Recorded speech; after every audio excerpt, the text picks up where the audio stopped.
Morning, everybody. I'm like, all right, we're coming in hot. First speaker of the session talking about VR. And I know that I'm gonna ruffle a lot of feathers out there for traditional academics, and I'm okay with that, so just brace yourself. So my name is Christine Janssen. I am a professor at a university in New York City that I'm not gonna mention right now. I am a bit of a recovering academic. And I've seen, particularly over the last year with COVID, that higher ed is not a very agile industry, very difficult and slow to adapt and change. And I've been thinking about the future of higher education for years, devouring reports, books, you name it. And the pandemic kind of set higher ed to the edge. This is how I interpreted this. And that's what led me to finally launching my edtech startup called Edstutia. And I'll kind of walk you through that as we go through the presentation and what's different about it and why I'm doing what I'm doing.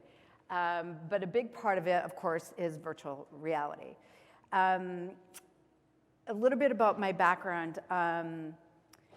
So I teach entrepreneurship. I'm the director of entrepreneurship at this university, and I'm clinical. So I'm not doing research. I could care less about research. I want to have impact in the classroom with the students. And so I always love trying new things. I love to build stuff. I built our small business incubator. I would take students to Silicon Valley, and we'd go all over the place. And then I started experimenting with virtual reality back in 2019. And I partnered up with a company called the Glimpse Group. They're also based in New York City. They're essentially a startup of startups, all with AR, VR companies. And a lot of these companies are focusing on education, ed tech, okay? Strongly suggest you go check out what they're doing because it's pretty amazing. So I partnered with the CEO, Laurent Bentovim, and brought him to campus, and we started experimenting with VR in my entrepreneurship classes. And we created simulations where students struggle the most. We did one on, we created a simulation for negotiation, we created a simulation for networking, and we created one for presenting, communicating to large audiences. And so we built these simulations, and we bought our Oculus Quest headsets and started, again, experimenting with the students. So we learned a ton. One of the big things that I learned is that VR is not going away. This is going to be a part of education going forward, and it's not necessarily going to replace it. It's going to enhance it. So I want you to understand that I don't think that all of learning should be entirely in VR. It could be, can be, it will be. It could be if you want to make it that way. But how I'm looking at VR and how I'm integrating VR is, again, a way to enhance the learning experience. So I'll share some examples of that with you. But again, I like to push the envelope a little bit. I love to build things. I like to take a clean white slate and a whiteboard and create something new. And when the pandemic came along, and I'm very frustrated with higher ed and the pace, the snail's pace, I'm like, we've got to make sure that students continue learning, even if it's online. And by the way, I don't think online learning has to be inferior to face-to-face. It's really how the courses, the curriculum is created and developed and how engaged you can get your students. So I'm still a big fan of the online learning. But what I did is I did a ton of research to find out what employers were looking for in college graduates, and we know about, well, we'll get into that in a second, but I finally took the step to launch my startup. I will, let me get to the next slide. Hold on, where's my gizmo?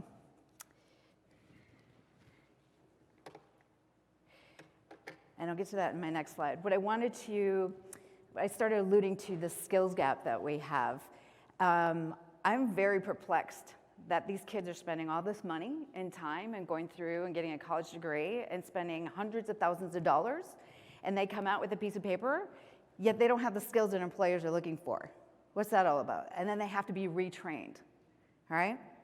This number up on the screen is the number of unemployed folks that are seeking work. So those who are unemployed but looking for employment. Actually, the number's larger. It's 11 million people who are unemployed, but it's the 7 million that are actually seeking work. Ironically, there are 7 million unfilled jobs in this country. Go figure, okay? And why is that? It is largely because of the skills gap, all right? So I sit here and I think of higher ed, that's my wheelhouse in higher ed, and you could look at this from different levels of education, but it's like we're not doing our job. And so there's a lot of change that is necessary, and as I alluded to, higher ed is not very quick to change. So this skills gap issue is what brought me to launch my startup, Edstutia. And I'm calling it this 21st century learning platform. It is within the intersection of business and technology. So this is not for students who want to go get a law degree or get a CPA, things like that, okay?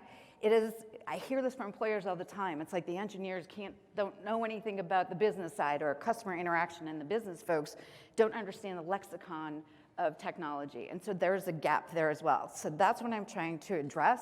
And as I did my research on what employers are looking for, they told me, it's like, my gosh, digital literacy, coding. Every employee needs to know coding. It's 2021. If you show up to a job interview with a resume that says, I know Microsoft Office, yeah, forget it. That's a given, all right? So I'm listening to how do I address the skills gap? So I'm listening to employers, and they're telling me, and that's the driver for the curriculum at Edstutia. It is an online platform, PS. And again, I don't think that online learning has to be inferior. I think higher ed needs a total kick in the arse. They need to be disrupted. They do, and I said that politely. They do, and it's just so slow moving, and at the end of the day, it's the students that are losing out, right? So,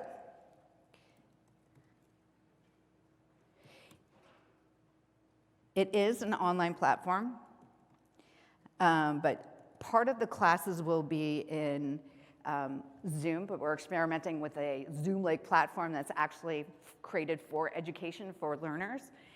And part of the learning is in virtual reality, okay? And I'll give you some examples of that as we go through this, but the cornerstones of why I created this company is really, here I need to move this forward, is I think there's got to be another alternative out there for higher education. I think students deserve better, and education should be much more relevant, affordable, and accessible. And by relevant, I mean technology-driven and integrated, and that students are actually learning about the tools and the industries and the trends that are disrupting. I don't care what industry you end up in, they should have some sort of knowledge, not just how to code, but like, how do I even understand algorithms? How do I even, these are for non-engineers and non-computer science majors. It's like, we got a lot of students out there that don't even understand the basics of technology. And the students now know more about technology than the professors do, okay? Very slow to adapt. And I saw this again with the pandemic, that a lot of my colleagues didn't want to adapt. They didn't want to teach online. That's not my thing, I don't want to do that. But again, at the end of the day, it's what's best for the student.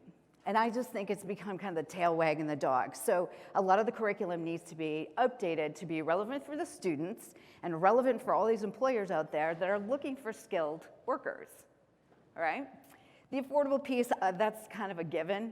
There are families that are getting buried in, draining bank accounts and student loan debt, et cetera, et cetera. And by accessible, I'm talking about accessible to more people that would perhaps not have the opportunity for higher education, but accessible meaning wherever you are in the world, that you can access a higher education and you can interact with people from all over the world because of VR.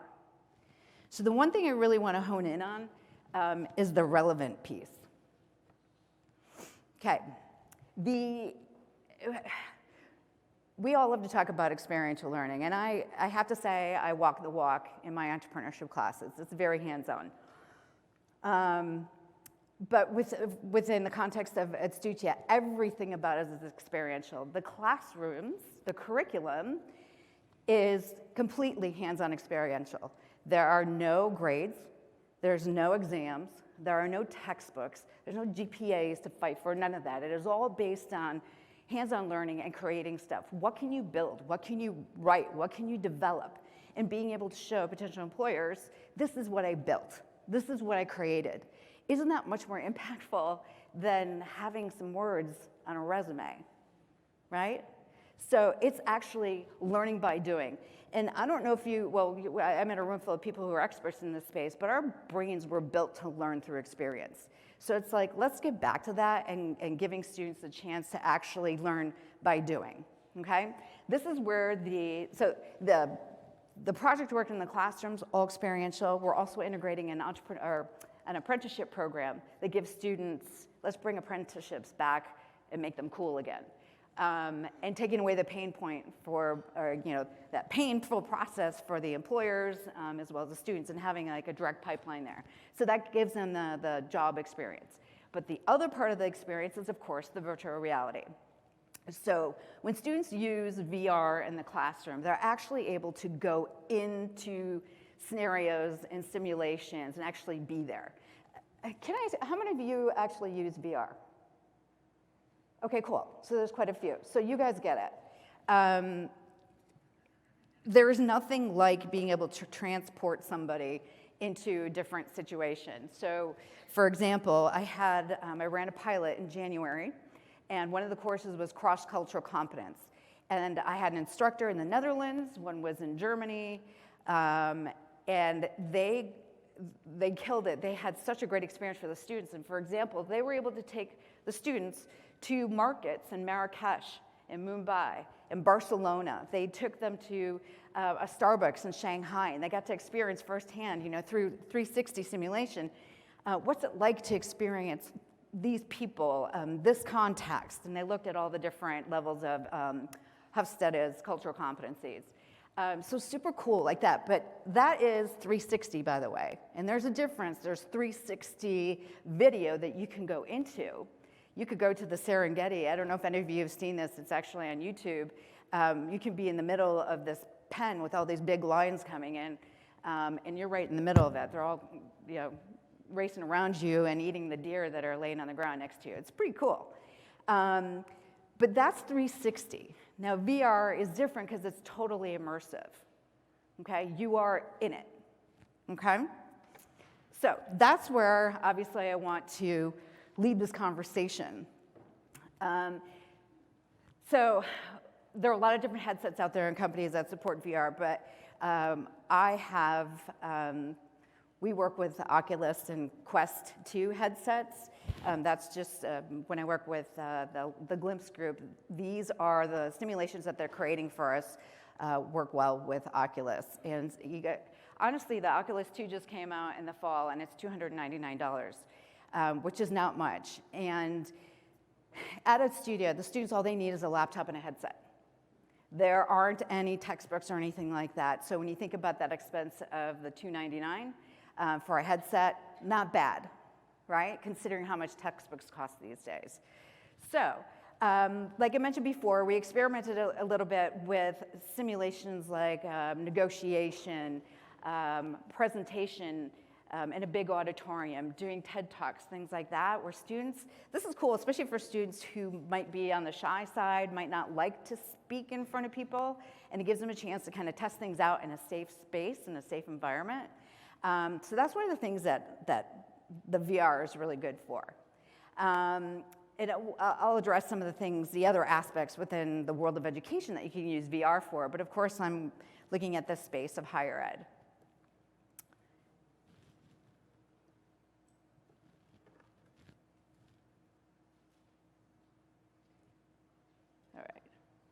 Can we move it forward?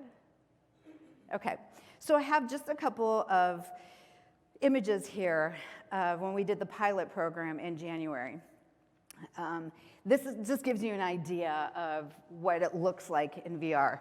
You're gonna notice right away that they don't have bodies and legs, and that's because you have a headset and you have the hand controls, and that's all that it's able to register in VR. Otherwise, you would have to attach things to your legs and your body as well, and I guess the technology is just not there yet. There's a lag with that. But anyways, in Edstutia, you go in, you create your avatar, And there are a couple different rooms that we have created. We use a tool called Elevate, which was customized by the Glimpse group, and any of you could go in and create your own classrooms as well. This is a product that's available to anybody. But in these rooms, we've got breakout rooms that students can go to and work on specific projects. We can go into 360 simulation rooms, et cetera. But in this room, this kind of gives you, this is like the main, it's a room like this, okay? And it's got whiteboards all on it. Students can go and actually pick up the marker and do brainstorming and whatnot on the whiteboards, which is super cool. Each student, as they go into VR, has a tablet in their left hand. And on there, they can access audio, video, anything that they upload that they might want to share or present in the class. Your right hand is actually a laser pointer, and so you use that to kind of control things. There is a Post-it note, like a sticky note maker. It's audio. It records your audio saying, okay, elephants are big, and it'll type it for you on the Post-it, and then you can take that. You can grab it. It's all suspended in midair, and the students use that for brainstorming stuff. It's super cool. And then they have a way to capture all their notes and whatever they recorded on the whiteboards, and they're able to add that to their tablet so they can use that kind of as their own laptop, if you will. There's a tool in there, it's called Objects, that you can actually create and download things. So for example, I don't think you can see it in here, there's a basket, and there are different things the student can download, like a ball, and they can play, they can practice, like how do I interact and throw it, catch it, et cetera.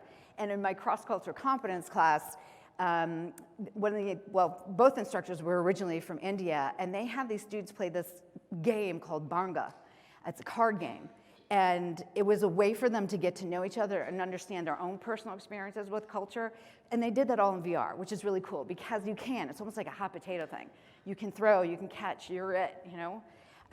So there's that capability in there. Some of these things that you can see on the screen, the objects, you can take them in your hands and you walk around with it. You could post it here. It's all midair. Very cool for engaging conversation for students to work together. So all sorts of interesting functionality in here. And the students in this particular class, at the end of the program, so they all have something that, a deliverable. Like I mentioned, it's not exams and stuff. So at the end, what this group actually studied was how different cultures responded to the pandemic. And so they picked specific countries or regions, and they actually presented their presentations in VR, and they were able to compare and contrast and share what they learned about culture through this particular project. So it was really cool to see them in VR and engaging that way. I have another, this is just a shot of the whiteboard. It's a pretty cool thing to be able to grab something with your, with the controller and being able to write on the board and dispense new markers and walk around and engage that way. You can see some of the assets that are there. You can just walk around. It's pretty cool. And so this is just an example of the classroom. I have a short little video just to share. So, Mike, if you just want to do the last minute, just to give you a little idea of the interaction.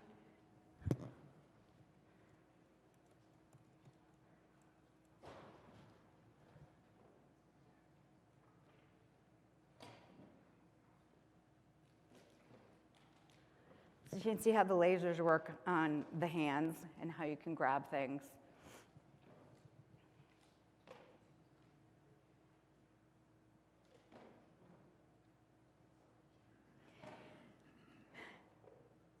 And it's kind of interesting to think about, when I work with the Glimpse group, like, you can create anything that you want in VR, which is a little overwhelming when you think about it. But so that is a video screen with live video, just suspended midair.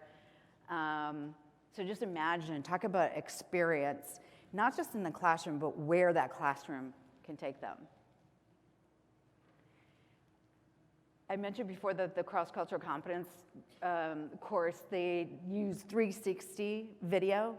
There's a ton of stuff out there on YouTube, by the way. you can go find 360 video. But we're also creating our own proprietary content. I am getting a 360 camera that I'm calling Ed, first name Ed, last name Edstutia, and I'm gonna send them around the world to people that we know to capture all these different scenarios in 360 video, so then we can really customize that particular course in cross-cultural competence. This, if you can, okay, this is perfect. So this is kind of what their, the login would be and how they actually access the rooms, all the assets, the media, and the instructor as well, the students, everybody's got their own tablet, if you will. So pretty cool for interacting in the classroom. Now,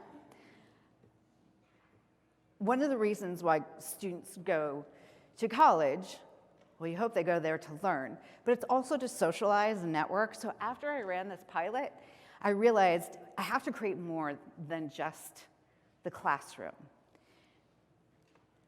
So what we're building now is the world's first campus in virtual reality. We are actually creating an entire campus with all sorts of venues that students can go in, walk around the campus, you can engage with other people, and we're continuing to build out different venues over the next X months. But I was like, how can I create the most beautiful campus? So I kind of looked at Pepperdine and some really pretty campuses in California, and this is how we crafted it. It's got, the mission style architecture, but it's on the cliff. In California, it's always beautiful blue skies, beautiful mountains in the background. And the cool thing about the way this is built in VR is we can keep expanding the campus and creating things that students can go in and discover and explore, kind of like, the surprise and delight your customers. So this is just one of the shots with an actual working fountain in the center. The sphere over on the right, that's actually going to be a meditation sphere.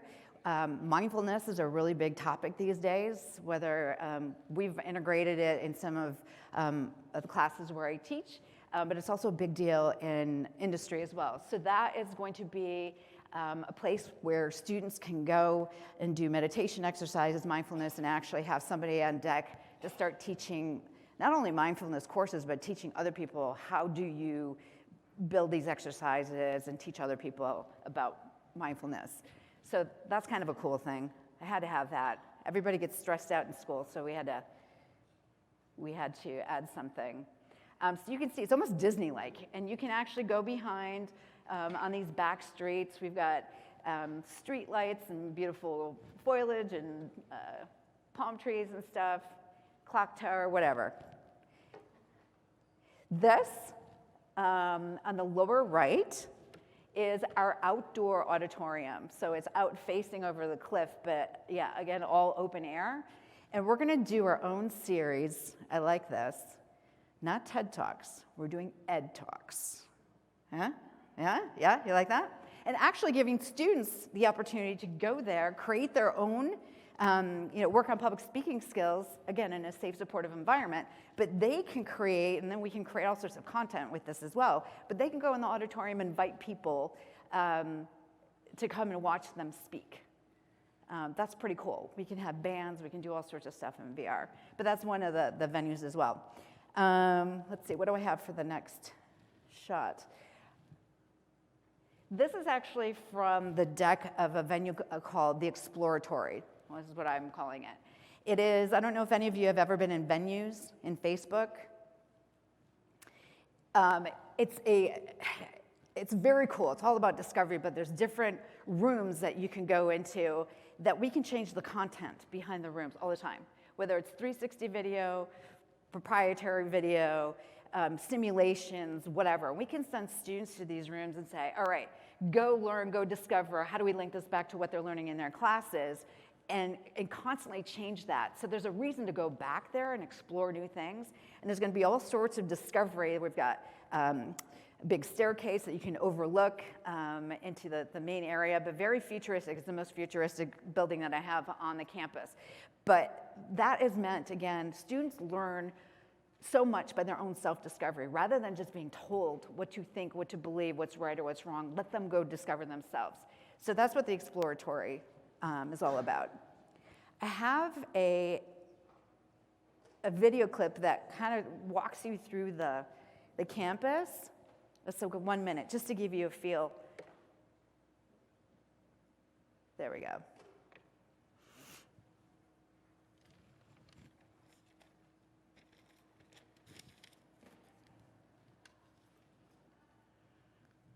So this is where everybody would start, coming through the main entrance. Oh no, that's from the auditorium, I'm sorry. The main building is up front. I know this is kind of quick, but it just gives you an idea of how you can move through the campus and scale and whatnot.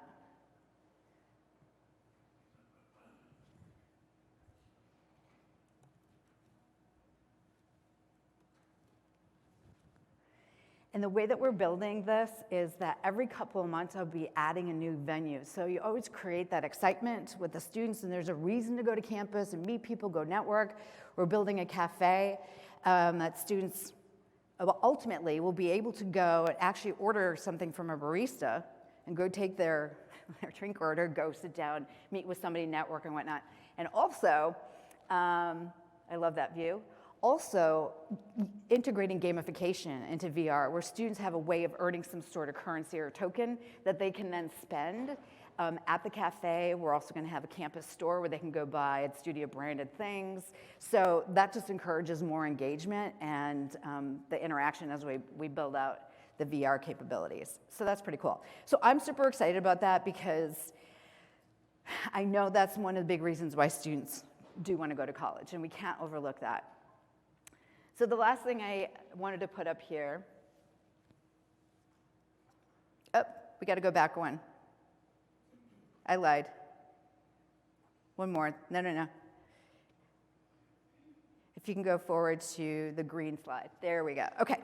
So this is a place where it's like, all right, this is my story, this is my experience. I'm super excited about what we're doing and how we're actually giving. I got a kick in the rear, like I said. It's like, so many people can learn in so many different ways. It doesn't have to just be that 4-year college degree. And if we're teaching students the right things in new ways that they're actually going to learn, retain, and get them on their feet for careers and opportunities out there that actually are looking for those skills, you know, it's like the sky's the limit. But if you can imagine like using VR for even K through 12, kids that have disabilities, how you can use VR for education in the healthcare fields, of course manufacturing. So it goes way beyond this. And I shouldn't fail to mention augmented reality as well. All right, I had a group of students a couple years ago that came up with a project to create an augmented reality tool to help kids with autism. Because you can't put these kids with the headset on. I think that's just too much. And so they looked at what were the big learning disabilities or challenges with these kids, and how could we help them, how could we enhance the learning experience and help them through augmented reality. So that was super cool. I was really proud of them for coming up with that. But sky's the limit, of course. So just kind of imagining what we could do with VR, and I challenge all of you to integrate VR as well. The students will retain so much more, and again, learning things that are relevant. Learning through experience, okay? That's how they're gonna learn. So I don't even know where we are in time, but thank you for giving me the opportunity to share this with you. Again, I'm super, super excited. We're actually launching the first real cohort in October, and have a lineup of very cool modules and some amazing subject matter experts who are teaching these modules.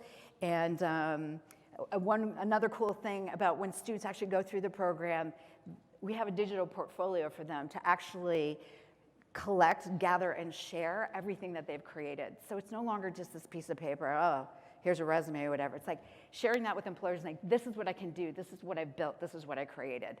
And VR gives us that opportunity to actually give them, you know, the chance to actually build, create, do, develop in a totally different way. So I challenge all of you to try integrating VR, and I'm happy to answer any questions later when we're networking. But thank you so much. Appreciate your time. How are we doing?